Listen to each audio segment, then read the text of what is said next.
साईं की बात।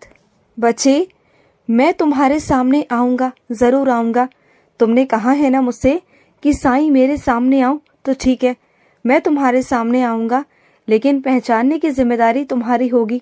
तुम मुझे पहचान लोगे तो ठीक है, अगर नहीं पहचान पाए तो शिकायत मत करना, लेकिन तुम्हारे सामने जरूर आऊंगा। ये तुम्हारे साईं का वादा है तुमसे। और सुनो, कुछ लोग हैं तुम्हारे आसपास, कुछ तुम्हारे अपने हैं जो तरक्की पर तरक्की किए जा रहे हैं, और तुम ना थोड़ा सा उनके लिए ईर्ष्या करने लगे हो। कहीं ना कहीं तुम्हारे मन में ना ईर्ष्या उत्पन्न हो रही है। कहीं ना कहीं तुम्हें अच्छा भी लग रहा है कि हाँ, तरक्की कोई कर रहा है, लेकिन कहीं ना कहीं ईर्ष्या भी है। तो सुनो, मौके अगर उनके पास है तो मौके तुम्हारे पास भी आएंगे। ये मत समझो कि तुम कम हो उनसे। तुम अपने क्षेत्र में बहुत आगे हो, बहुत नाम कमा रहे हो मेरी कृपा से, और अगर वो आगे बढ़ रहे हैं तो वो उनका क्षेत्र है मेरे बच्चे, जाने दो। और एक बात हमेशा याद रखना, सातों सुख किसी के पास नहीं होते। हो सकता है कि तुम्हें अभी उनकी जिंदगी ऐश और आराम वाली लग रही हो, लेकिन ऐसा नहीं होता मेरे बच्चे कि वो खुशी हो। जरूरी नहीं कि जैसे वो दुनिया में दिखाते हैं, जैसे वो तस्वीरें खिंचवाते हैं, तो जरूरी नहीं कि वो खुशी हो मेरे बच्चे। उनकी तस्वीरों पर मत जाया करो, उनकी दिनचर्या पर मत जाया करो, उनके रहन सहन पर, उनके दिखावे पर मत जाया करो। सच कोई नहीं जानता मेरे बच्चे, अंदर का सच सिर्फ और सिर्फ तुम्हारा साईं जानता है कि उनके अंदर क्या है, उनकी जिंदगी में क्या है और तुम्हारी जिंदगी में क्या है। तुम्हारी जिंदगी में चाहे वो ऐश और आराम, वो चमकती हुई जिंदगी नहीं, लेकिन तुम्हारी जिंदगी में सुकून है, तुम्हारी जिंदगी में प्यार है, तुम्हारी जिंदगी में मैं हूँ। ये सबसे बड़ी बात है मेरे बच्चे, क्योंकि ना उनके पास में धन बहुत सारा है, लेकिन उनकी जिंदगी में सुकून नहीं है, शांति नहीं है, और मैं भी नहीं हूँ। समझ गए ना? और सुनो मेरे बच्चे, तुम्हारे घुटनों का इलाज चल रहा है, जानता हूँ मैं, लेकिन अगर तुम तेल में उदी डालकर मिलाकर लगाओगे ना, तो देखना बहुत जल्दी फर्क पड़ेगा। अरे आजकल तो छोटे छोटे बच्चों के पैरों में इतना दर्द होता है। ये सब पता है किस चीज का कारण है?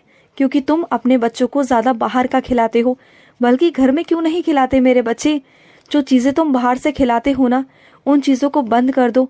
ज्यादातर अपने बच्चों को फल दो। जितना तुम्हारे बच्चे फल खाएंगे, हरी सब्जियां खाएंगे, रोटी खाएंगे ना, उससे उनके अंग में लगेगा, और उनका बढ़ता हुआ शरीर है मेरे बच्चे। ध्यान दो उनके स्वास्थ्य पर, नहीं तो तुम्हारे बच्चे अंदर से खोखले हो जाएंगे, अंदर से खत्म से हो जाएंगे।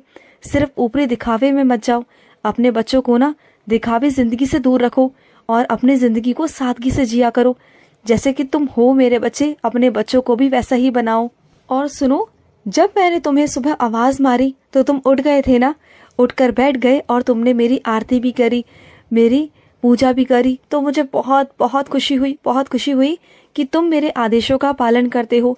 और जो मेरा बच्चा मेरे आदेशों का पालन करता है ना, मुझे बहुत खुशी मिलती है, बहुत खुशी मेरे बच्चे। और सुनो, जो लोग तुम्हारे साथ में आजकल काम कर रहे हैं ना, वो लोग ना थोड़े से खतरनाक है मेरे बच्चे। थोड़ा सा उनसे बचकर रहा करो, वो अच्छे लोग नहीं है मेरे बच्चे, थोड़ा बचकर रहो उनसे। और सुनो, अपने मन पर, अपने ज्ञान इंद्रियों पर ना थोड़ा संयम रखो, थोड़ा उन पर रोक लगाओ। वो बहुत ना हद से ज्यादा बाहर निकलने की कभी कभी कोशिश करती हैं। किसी सुंदरता को देखकर ना इतना आकर्षित नहीं होना चाहिए। जो ये ऊपर की चमड़ी है ना मेरे बच्चे, ये सिर्फ ऊपर की चमड़ी है, लेकिन अंदर ना, अंदर क्या मैल है किसी के, ये तुम नहीं जानते हो। कोई अंदर से कितना खूबसूरत है और कितना बदसूरत है ना, तुम ये नहीं जानते हो। इस गोरी चमड़ी पर मत जाया करो, इस सुंदरता में मत जाया करो, क्योंकि जिसमें सुंदरता होती है ना, उसमें कहीं ना कहीं कुछ ना कुछ दाग जरूर होता है मेरे बच्चे। इस बात को हमेशा याद रखो और अपनी सीमा से बाहर मत निकलना, नहीं तो तुम्हारे लिए वो नुकसानदायक हो जाएगा। और सुनो, तुम्हारे मन में जो सवालों का सैलाब है ना, उसे मैं शांत करूंगा, जल्द ही करूंगा, और खुद करूंगा। तुम्हें सारे सवालों के जवाब मिल जाएंगे। और जो तुम्हारी जिंदगी ऐसी उलझी सी हुई है ना, तुम बहुत परेशान रहते हो आजकल, और कभी कभी तुम ना मुझे आजमाने तक आ जाते हो कि मैं अपने साईं को आजमाऊंगा। अगर आप हो तो ये काम होना चाहिए, अगर आप नहीं हो तो आप मुझे बता दो। ऐसी बातें करते हो तुम मेरे बच्चे मुझसे, क्यों? क्या तुम्हें सच में मुझ पर विश्वास नहीं? ऐसी बातें तो वही करेंगे ना जो बच्चा मुझ पर शक करता है। अरे अपने कर्मों को देखो मेरे बच्चे, तुम्हारे कर्मों के अनुसार ही मैंने तुम्हें दिया है, और तुम नहीं जानते हो कितनी सारी चीजों को मैंने तुम्हारी जिंदगी से उखाड़ कर बाहर फेंक दिया है। तुम जानते हो इस बात को? नहीं जानते हो।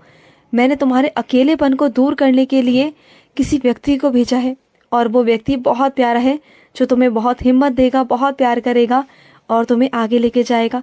और एक बात समझ लो, जो भी काम होता है वो समय के अनुसार होता है।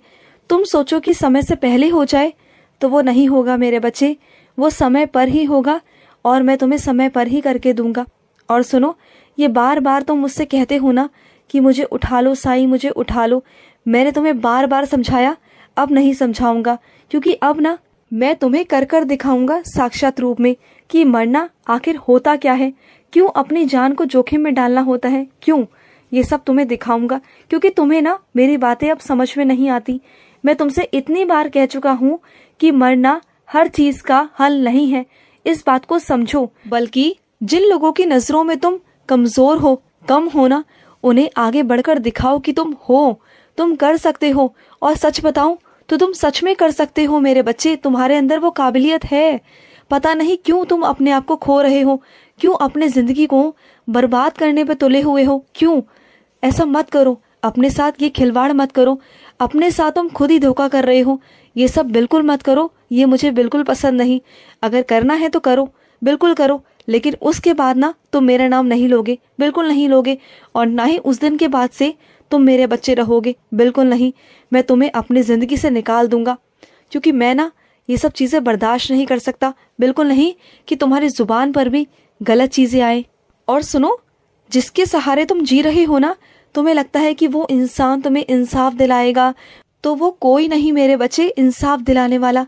इंसाफ दिलाने वाला मैं हूँ, तुम्हारा साईं है, मैं तुम्हें इंसाफ दिलाऊंगा। क्यों चिंता करते हो तुम? क्यों किसी पर निर्भर हो? क्यों औरों की बातों की गुलामी करने लगे हो? क्यों? मत करो ये सब, किसी की बातों में बिल्कुल मत आओ।